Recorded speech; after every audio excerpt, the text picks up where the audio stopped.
I'm Dr. Jillian Hartley. I'm a professor of history at Arkansas Northeastern College.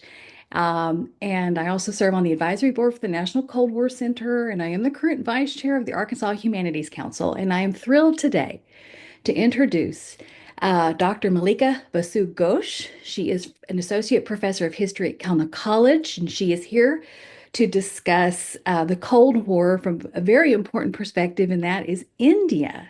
So thank you so much, Malika, for doing this. I'm going to let you go ahead and get started and inform us on your experiences and your perspective. Thank you so much, Jillian. Yes. I'm really delighted. I'm really thankful to you to give me the opportunity to speak on the issue, which Cold War, which is a very favorite area of mine, and I've been teaching Cold War since more than a decade. So it is a privilege for me to speak on this issue today. Thank you so much, Professor Hartley. Of course.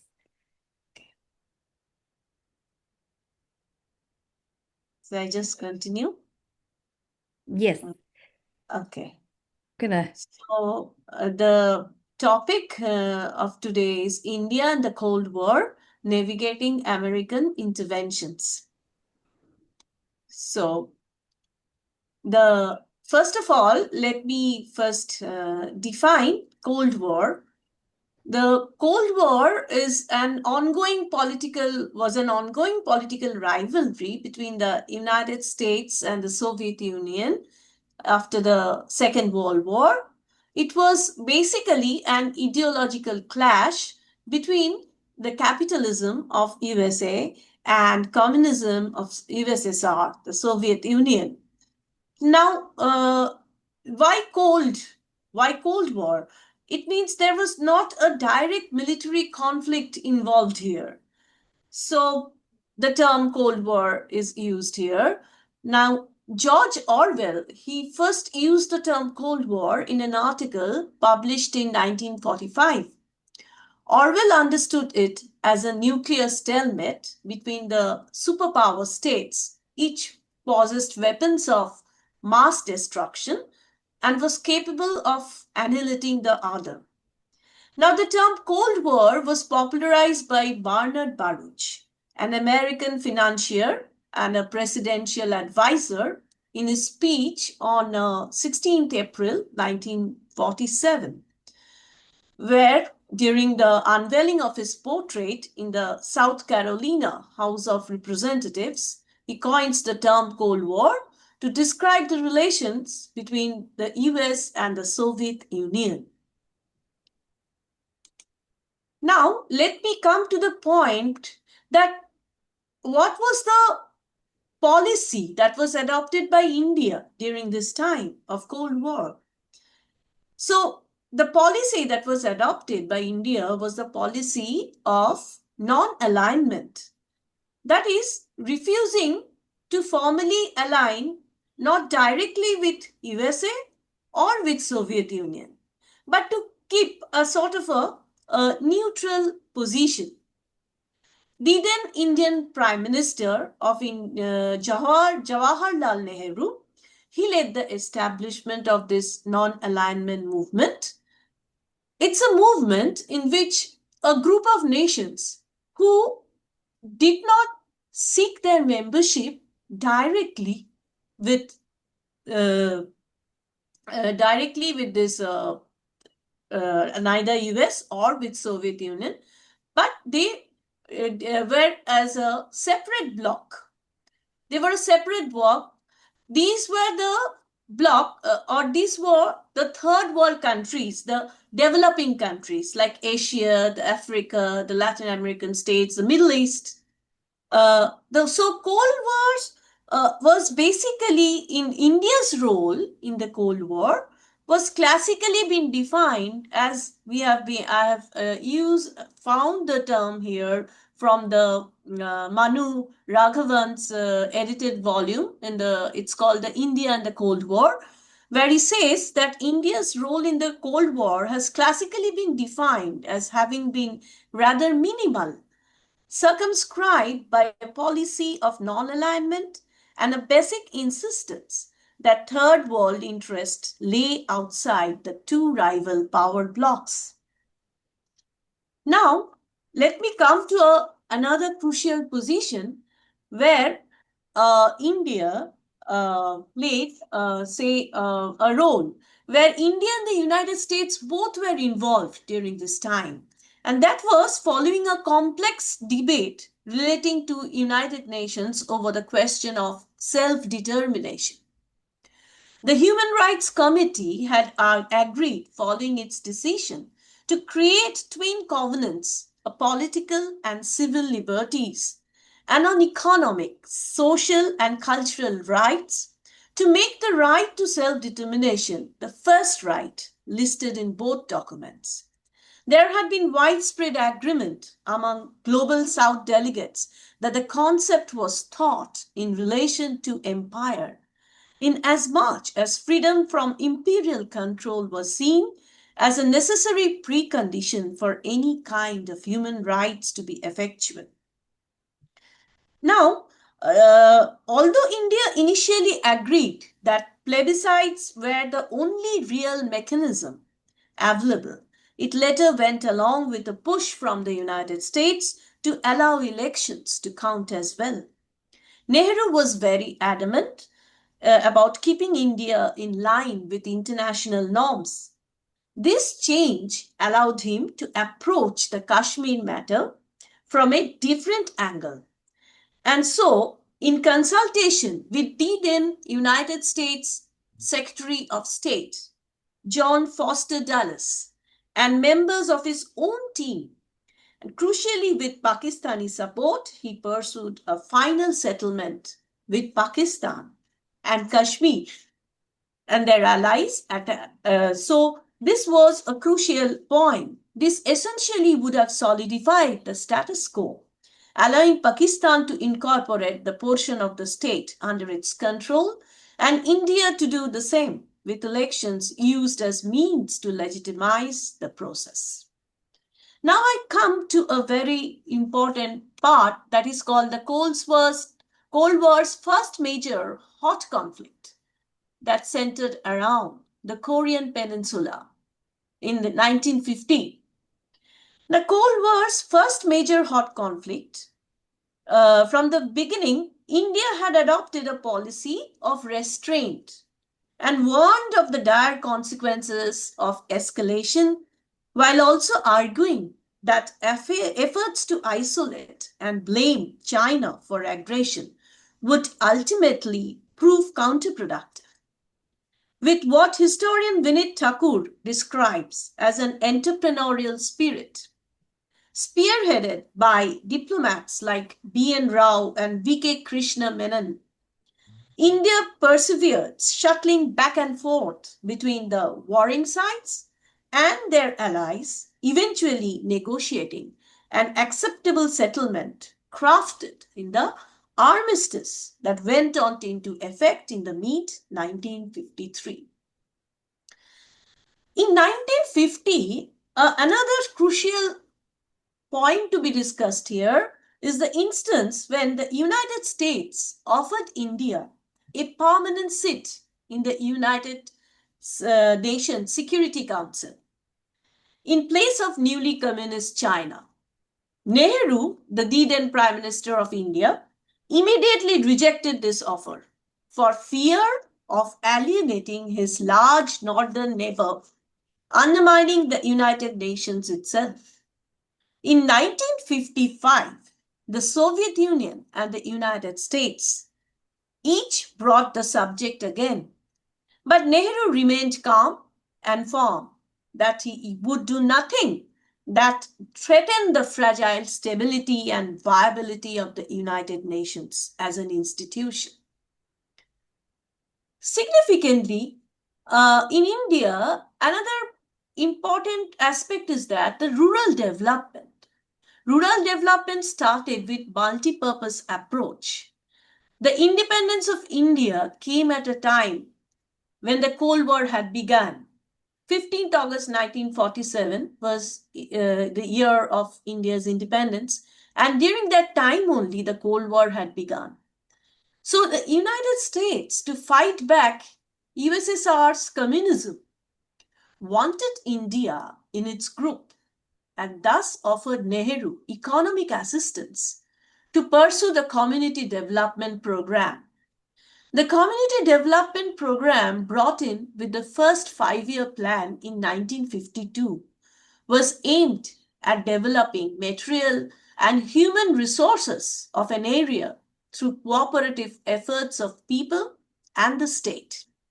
The areas covered under the Community Development Program included agriculture, animal husbandry, irrigation, cooperation, village and small-scale industries, health and sanitation, education, communication and housing, etc.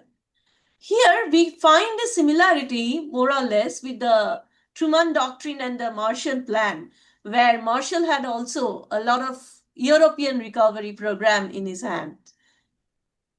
And Truman Doctrine too, with economic aids given to those countries who would fight communism, who would be against communism, to help them. So this is an important area too. Now, the year 1955, it was a significant year in case of the Asian countries because it was the year of the Bandung Conference. 1955, the year of the Bandung Conference in Indonesia, in which the non-alignment movement was born. This was a moment of the third world countries, the third world solidarity, a chance for the people of the colonized world to come together and assert themselves. The West felt left out of the conference, and the Americans were particularly skeptical and concerned about the event. In the following year was another important, crucial event took place. That is the twin crisis, the Suez and Hungary. India witnessed the twin in 1956. We find that the following witnessed the twin crisis of Suez and Hungary through the early part of 1956. President Eisenhower maintained a high personal regard for Nehru as someone who could be believed who stood above politics. So when Israel, Great Britain and their allies attacked Egypt over Gamal Abdel Nasser's decision, the then Egyptian president, to nationalize the Suez Canal, the American president reached out directly to the Indian Prime Minister, indicating that his help was required to solve the crisis peacefully. To Egypt, Mr. Nehru's reaction was immediate and firm and righteous. It was a reaction of which every Indian and every freedom-loving citizen of the world could be proud. But in case of Hungary, not even a whisper was heard from the side of India. Ultimately, on 19th November, in face of increasing pressure at home and abroad, Prime Minister Nehru issued a statement in the Indian Parliament that indicated his disapproval at the USSR's action in Hungary. After 1956, India's non-alignment policy led to a delicate balancing act between the two superpowers. The US provided food aid to India under the Public Law 480, also known as the Food for Peace Program.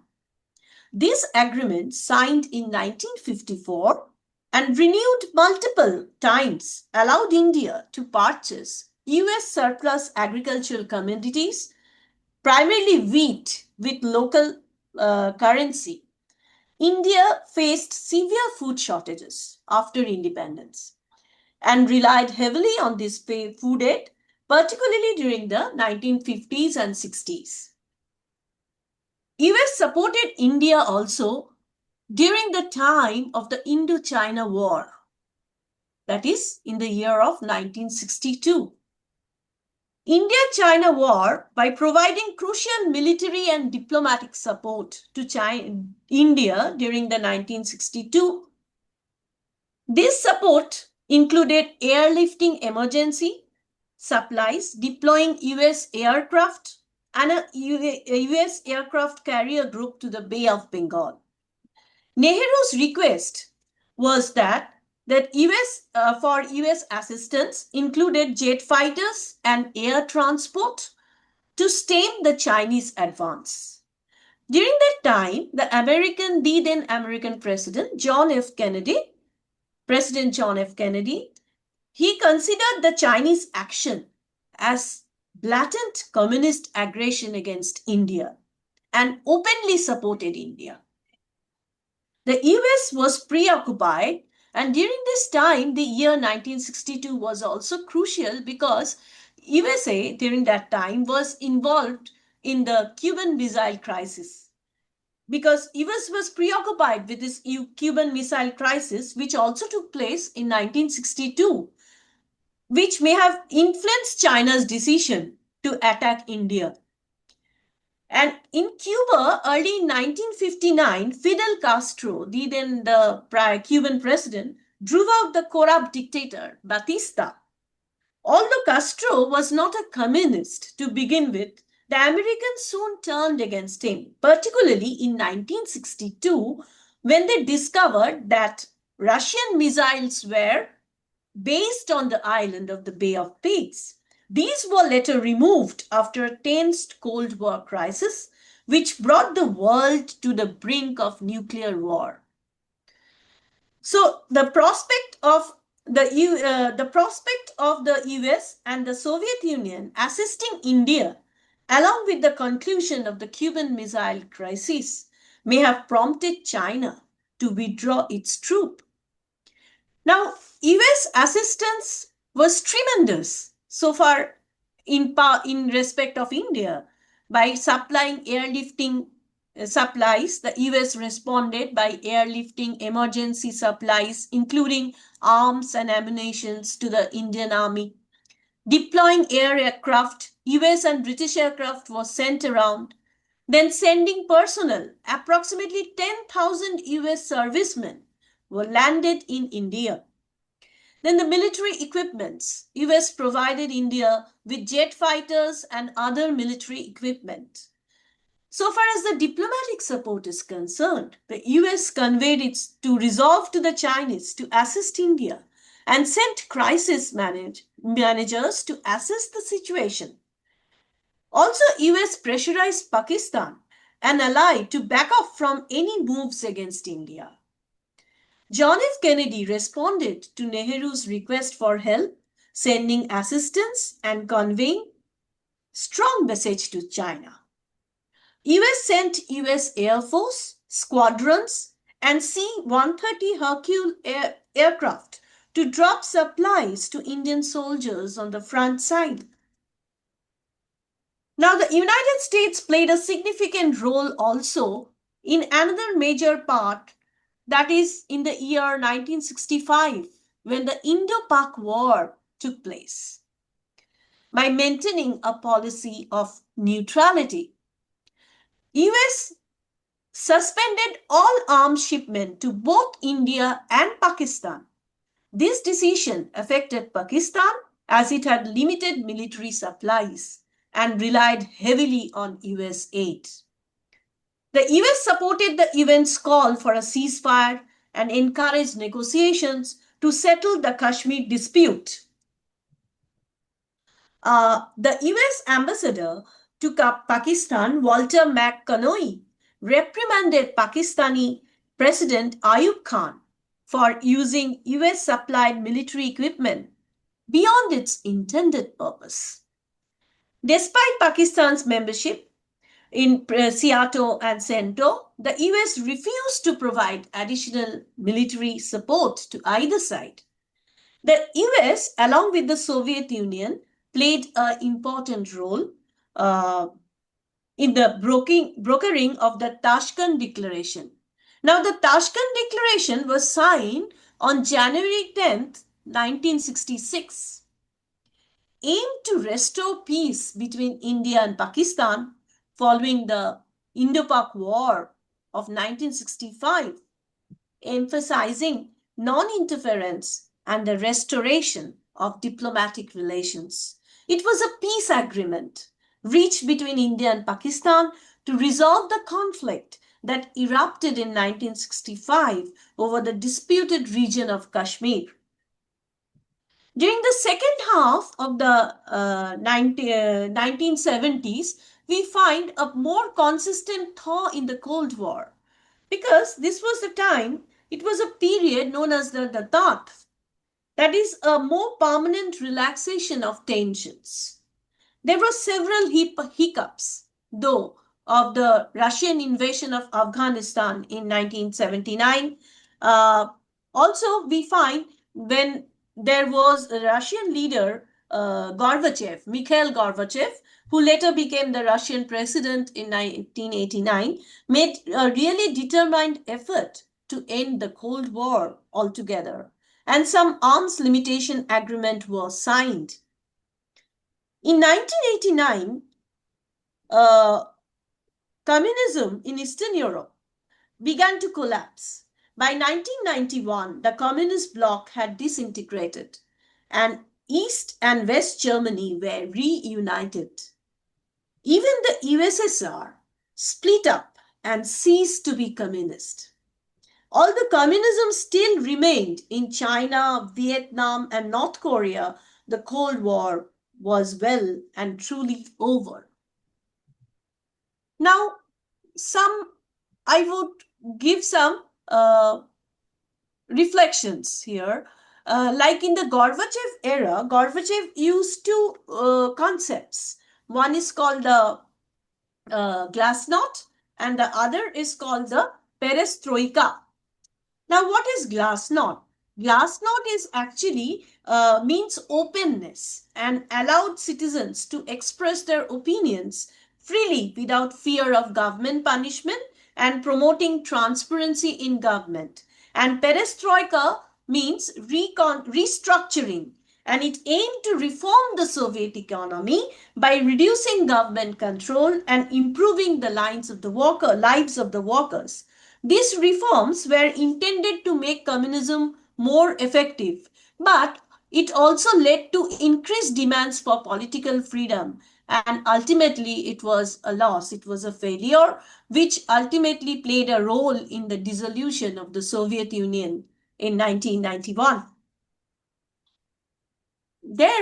Now there are some reflections.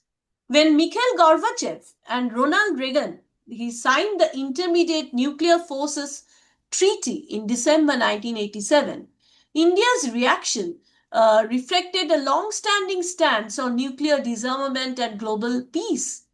Here, what India did, India welcomed the treaty, the Intermediate Nuclear Force Treaty, as a significant step towards nuclear disarmament and the reduction of global tensions. Consistent with India's non-aligned principles, India's foreign policy at the time was guided by non-alignment movement, which consistently advocated for global nuclear disarmament. India saw the treaty as a move in the right direction. India viewed the treaty as an encouraging precedent and urged the superpowers, USA and USSR, to extend the disarmament process to other classes of nuclear weapons, including strategic nuclear weapons. Advocated for comprehensive disarmament, India reiterated for a comprehensive program of nuclear disarmament, highlighting that while the INF treaty was important, true security would come from eliminating all nuclear weapons globally. While optimistic about the treaty's impact, was cautious and insisted that it should not be a one-off measure, but rather the beginning of a genuine global commitment to disarmament. India's reaction to the treaty reinforced its traditional role as a champion of peace and disarmament. Consistent with its historical stance, in international forums like the United Nations.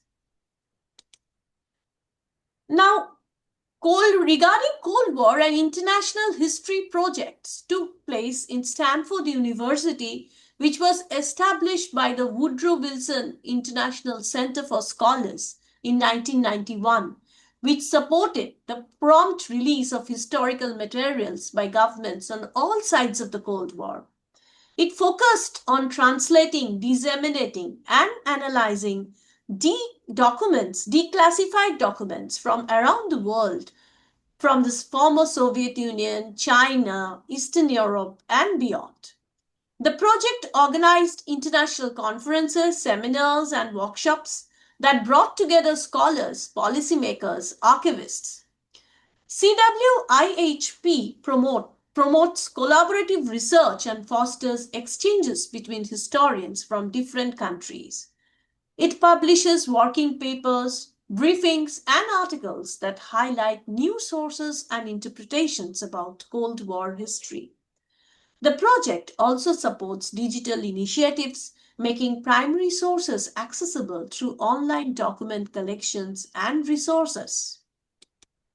The new Cold War theory, now another new Cold War theory emerges with origins and key points that was proposed by the term New Cold War was popularized by Edward Lucas in his 2008 book New Cold War, Putin's Russia and the Threat to the West. Though Lucas is often credited for giving it this specific level in the 21st century, the concept itself has been discussed by various political analysts and scholars, especially in the context of post-Soviet Russia's assertive policies. The theory emerged in the early 2000s amid rising tensions between the West, primarily the United States and the NATO, the North Atlantic Treaty Organization, and Russia. NATO expansion, the 2008 Russia-Georgia War, Russia's 2014 annexation of Crimea, cyber warfare, and ideological confrontations. Now, the core arguments: the resurgence of bipolar rivalry. The theory suggests that after the collapse of the USSR, instead of a unipolar world order, a new form of bipolar rivalry has re-emerged between Russia and China on one side and the Western powers on the other. Not an exact replica. We cannot say it an exact replica of the original Cold War, but unlike the ideological and military bloc-based nature of the original Cold War, the new phase is characterized by a more complex and multipolar rivalry, including economic sanctions, information warfare, and hybrid conflicts. A unique feature of the new Cold War is the prominent role of cyber attacks, misinformation campaigns, and digital influence. Unlike traditional proxy wars of the past, conflicts now often involve cyber espionage and online disinformation. New Cold War theory highlights how control over energy resources like pipelines, oil routes is being weaponized by states like Russia as a form of action against Europe and beyond. The fragmented global order. The theory argues that regional conflicts, example Ukraine, Syria, have been the battlegrounds for great power rivalry, echoing the ideological and strategic contests of the old Cold War, but in a less rigid but more fragmented global context. Rise of nationalism and authoritarianism. Another key aspect, the resurgence of nationalist and populist movements in both the West and Russia, which shapes foreign policy in a confrontational rather than cooperative direction. Scholarly and analytical significance. The shift from ideological, like in the original Cold War, it was more of an ideological clash. But the new Cold War theory lies more on the geopolitical competition. The theory sees a shift from strict ideological warfare, that is capitalism versus communism, to geopolitical contest, which focused on spheres of influence, national interest, and regional hegemony. Some scholars argue that labeling this rivalry as a new Cold War oversimplifies the international relations. Others say it helps capture the renewed intensity of East West competition while acknowledging that it differs from the historical Cold War. The implications for global peace and security, the theory underscores the persistent danger of nuclear escalation, arms races, and diplomatic standoffs in this evolving landscape. Now, the new Cold War theory, largely articulated by Edward Lucas, is a revival of great power rivalry in the post-Cold War world order. It's shaped by new technologies, economic leverage, and fragmented global alignments. It's a framework for understanding today's geopolitical tensions, not as a direct repeat of the 1947 to 91 Cold War, but as a modern form of strategic competition. Thank you. Thank you for your Of patience. course. This is such a great, thorough presentation on the Cold War, and I think that there's a lot here that even as somebody who's taught the Cold War for quite a few years myself, you know, it's very valuable to see the role that India played and how important India was. A couple questions though for you. So, kind of going back to you mentioned, the Prime Minister Nehru and how he played such a strategic role, Mm. um, and how very early on India decides to try to be non-aligned, but at the same time too finds itself using some of the resources offered because, as you pointed out, India is relatively independent after World War II. That's a new thing, and so there's a lot of structuring going on. But one of the questions I have for you is because you mentioned both Eisenhower and Kennedy. Could you give us some details about how were they received by the Indian people just in general as leaders? Do you have any, what were some of the impressions that people had of those two presidents? President Kennedy, he was very popular in India with his diplomatic, at the same time, a very amiable nature with which he used to take the questions and as one side as a political leader, another side as a amiable personality. So he was very popular in India during that time, President John F. Kennedy. He was popular pretty much everywhere he went. Yeah. People, and so that's great. And you know, I think that one of the good points too that a lot of people need to recognize about the Cold War is that a lot of the economic investment that came from the United States, many students, for example, the United States have been taught about the Marshall Plan, but they probably don't know as much about the economic investment angle in places like India. So when looking at the economic investment so made by the United States, is there any sense, though, that that came with other expectations on the part of the U.S.? Was that something where, economic help sometimes was tied to also political capital? Any comments about that? Maybe in the underlying issue that US thought that they would get India to fight communism. Uh, India would be on their side. Uh, Maybe they would be coming in directly to help, though as a not in terms of economic issue, but since it's a developing nation during that time, but as a what to say as a friend, advisor, a sort of and in case of crisis also to be are part of United States.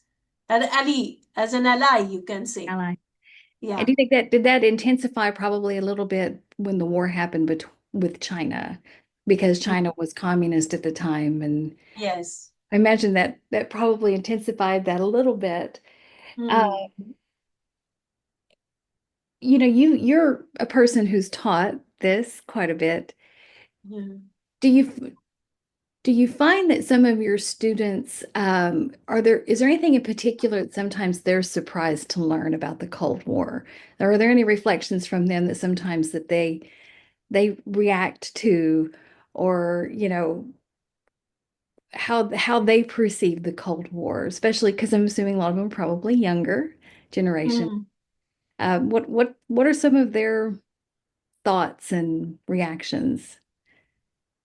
They, while I used to teach them until that, they are very eagerly, they are very, what to say, very curious to learn about all those, so many, what to power blocks, powers, rivalry, ideological clashes. And then I used to also teach them the historiography, historiography regarding whether a question comes whether a Cold War can be labeled as an ideological rivalry or a power ideological clash or a power rivalry. So during this, regarding this, they were very interested to learn about the traditional historiography and the revisionist historiography and the post-revisionist historiography. They were very and I used to tell them to I used to write on the board where so that they can understand, because so many historians they are and at the same time the diplomatic advisors giving many comments.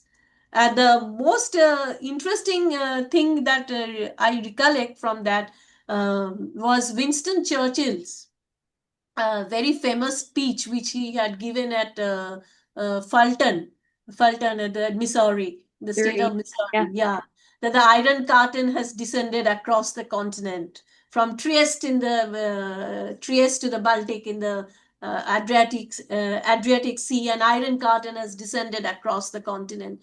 He was telling about the communist spread, the spread of communism.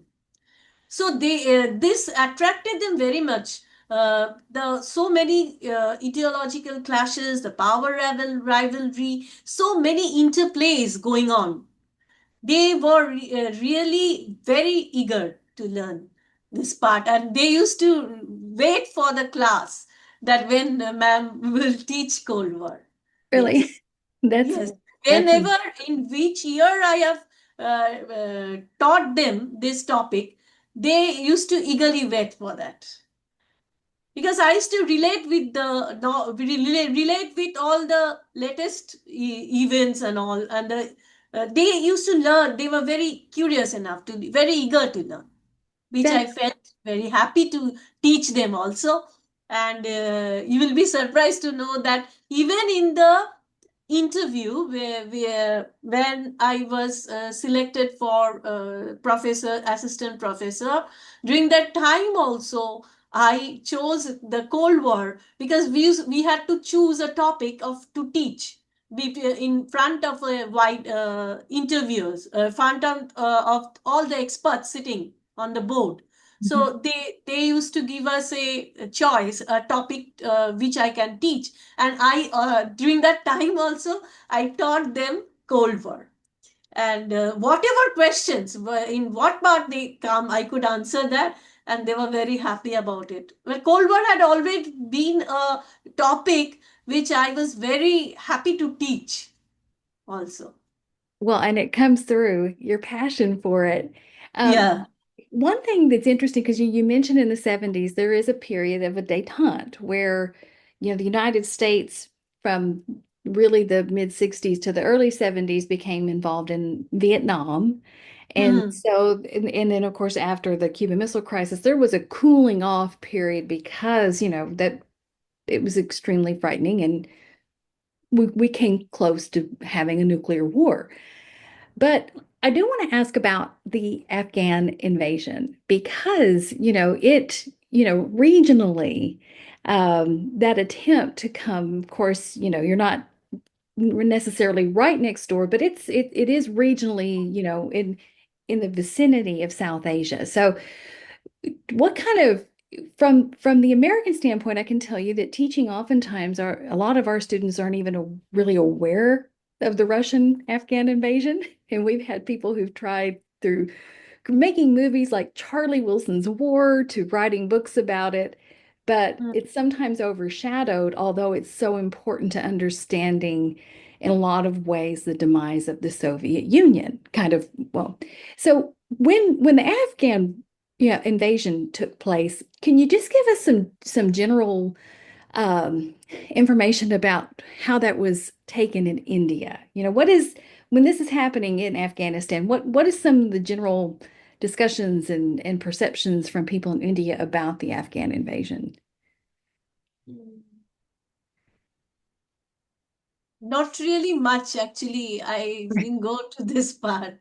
I have to see. I have to do some work in this part. No, I'm just curious because it's, we saw a resurgence in interest when the United States made the choice to go into Afghanistan. I remember a few years in, they even talked to some retired Russian generals to get advice, and so for that region. And just one last thing, you did something so important, I think, and that was you touched upon the new Cold War. And Yeah.